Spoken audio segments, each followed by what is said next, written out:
got a great feel for the ball. He's got some insane handles. But he'll try just about anything, which is honestly fun to watch. Every once in a while, he'll complete something crazy, and you'll be like, wow. Snow shooting one break. Oh, baby! Behind the back.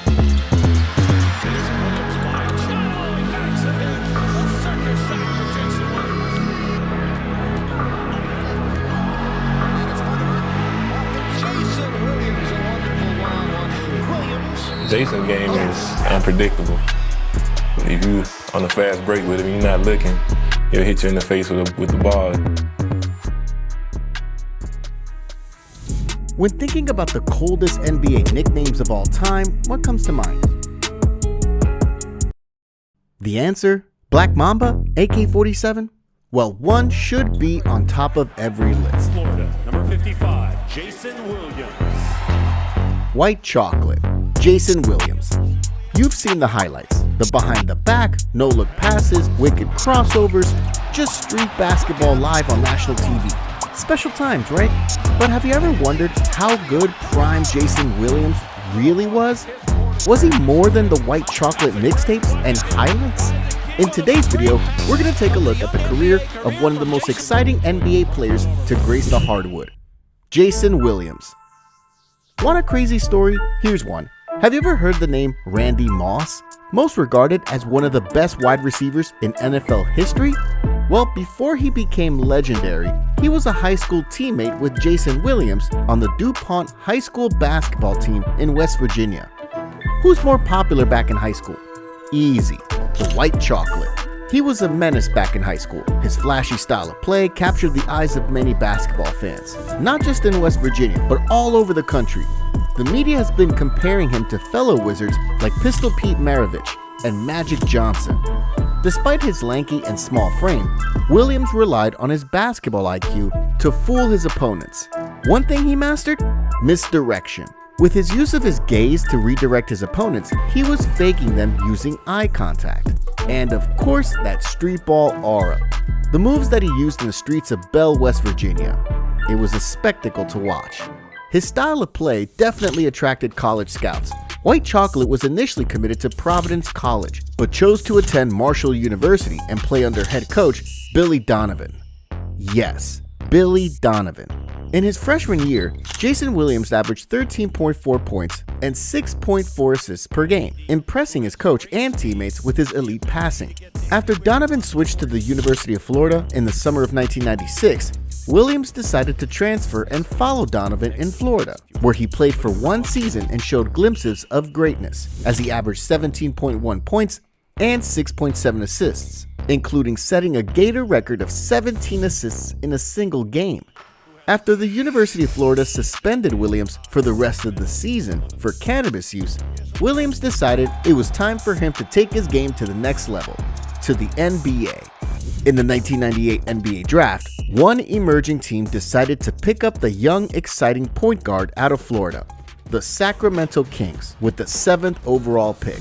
With the 7th pick in the 1998 NBA draft, the Sacramento Kings select Jason Williams from the University of Florida.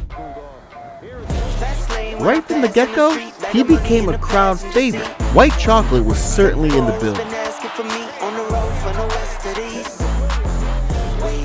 You know, people don't expect to do those things.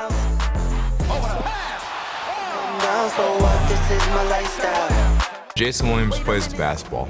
No holds barred. Very entertaining. Wait a minute. Had a real late night. Welcome with my hands. Just want to go out and have fun and make the game fun, and that's why I love to play. And my cash real. Number 55 quickly became a culture. He was even one of the top 5 NBA jersey sellers in the entire league. He was Houdini. Behind the back passes, no-look passes, street ball crossovers. It's like an and one mixtape every single night. But it was not just his passing. He was a decent shooter too. He can shoot the 3 at will and even get his way around the basket. He can break those defenders down. He was certainly deep within his bag. White Chocolate became the primary point guard for the Sacramento Kings, starting in all 50 games he played in his rookie season. Williams averaged 12.8 points, 6 assists, and almost 2 steals per game. He was voted second in the Rookie of the Year award, just behind the half-man, half-amazing Vince Carter. White Chocolate has become a human highlight reel, but was he really as good as we see him in those impressive highlights? Well, sort of. Let's just say that there are some flaws in White Chocolate's game that aren't as awesome as his mixtapes. Jason Williams really did put a relatively unpopular team like Sacramento back on the map, but you can argue that his style of play wasn't winning basketball. The thing about White Chocolate is that it does not matter if it's in the opening seconds of the first quarter or the dying seconds of the fourth. He'll make that no-look pass with no hesitation. But there's one problem. These flashy passes do not always connect. He was prone to turnovers. In the 1999-2000 season, Jason Williams ranked 3rd in turnovers per game with 3.7 and 5th in total turnovers per 100 possessions with 22. Well, it was safe to say that he was careless with the basketball, but surely those no-look pass attempts backfired. Many described White Chocolate as sometimes out of control. He was also an okay shooter, a very streaky one. If he gets cold, he really gets cold. Well, that worked vice versa as well. He can knock down shots when he really feels it, but there would be inconsistencies. Also, in his second year, Williams shot a dismal 28% from the three-point line and 37% overall in the field. Due to his undersized height of 6'1", opposing teams exploited White Chocolate defensively, making him a liability on the other side of the court. Don't get it wrong, Jason Williams was a great player, a very entertaining player with a high basketball IQ, but his mixtapes made him perceived as a generational player, which, in honesty, he was not. He was like a toned-down version of Rajon Rondo, but more flashy. It also did not help that he has issues outside the court. Remember when he got suspended for cannabis use in college?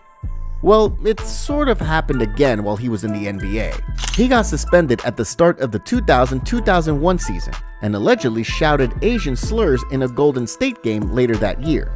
The Kings decided that his behavior made him more trouble than he was worth and got him traded to the Memphis Grizzlies, where he quietly improved his game. He started to care for the ball more and started to focus on making the right basketball plays. In his first year in Memphis, he was averaging 3.3 turnovers per game. In his last season in 2005, it was drastically improved to 1.8. But here's the thing, Jason Williams played mostly in the dead ball era, where the point guard was expected to milk the clock before running a play, which didn't complement White Chocolate's type of play.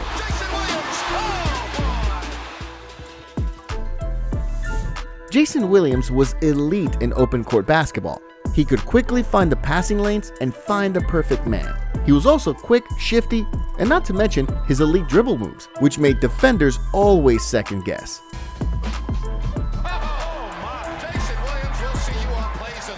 Put White Chocolate in today's NBA pace, he would surely do wonders. Well, after Jason Williams' stint with the Grizzlies, he found another way to redirect his career after he got traded to the Miami Heat.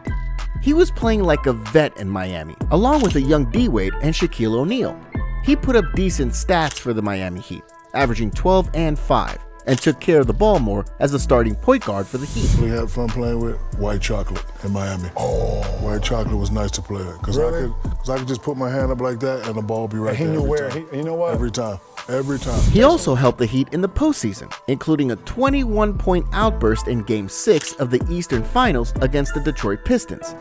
White Chocolate, D-Wade, and Shaq gave Miami their very first championship in franchise history in 2006, as they triumphed against Dirk and the Dallas Mavericks.